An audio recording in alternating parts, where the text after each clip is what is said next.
Bismillahirrahmanirrahim. Assalamualaikum warahmatullahi wabarakatuh. Jumpa lagi di channel Syadul Hasan. Di kesempatan hari ini kita akan membahas tentang fenomena alam, yaitu sejarah Gunung Anak Krakatau dan letusan terdahsyat pada tahun 1833 yang menewaskan 36.417 orang. Mari kita simak video berikut ini. Sebelum menonton video lebih lanjut, jangan lupa sukai, komen, berlangganan, serta bagikan video ini agar nggak ketinggalan informasi. Gunung Anak Krakatau meletus pada hari Jumat tanggal 10 April 2020 malam. Tinggi kolom abunya sekitar 500 meter.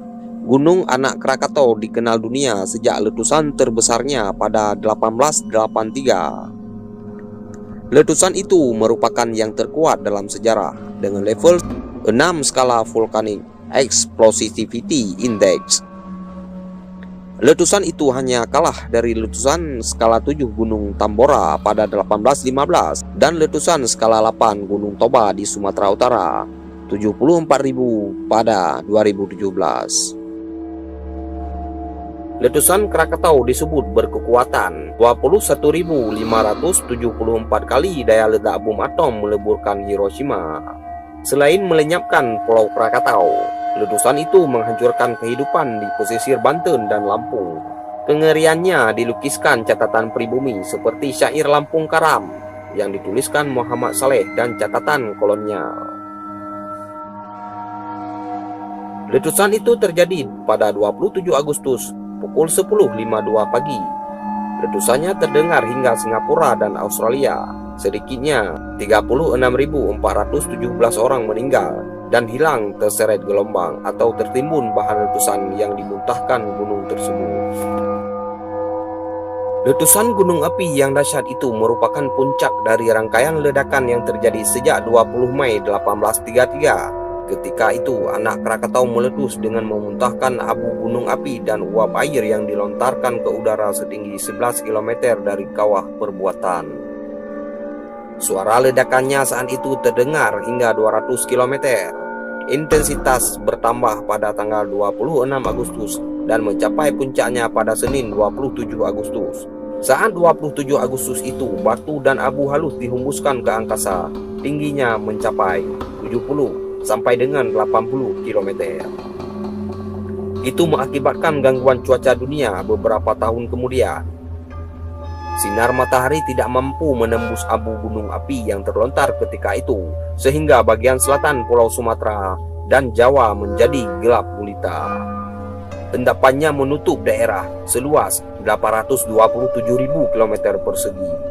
Letusan-letusan lumpur terjadi September dan Oktober 1833 sampai Februari 1884. Kemudian tiba masa tenang selama 44 tahun hingga munculnya Anak Krakatau baru pada Agustus 1930. Sejarah Gunung Anak Krakatau. Kepala Subdit Pengamatan Gunung Api Direktorat Vulkanologi Insinyur Liet Pardianto mengatakan, sebutan Gunung Anak Krakatau yang sekarang dipakai orang sebenarnya tidak tepat. Hal itu karena gunung itu adalah generasi ketiga dari Gunung Krakatau purba yang pernah meletus sebelum 1600. Menurut catatan sejarah yang ada, kerucut Gunung Krakatau purba pada mulanya muncul dan terlihat di atas permukaan air sekitar 2000 meter di Laut Sunda.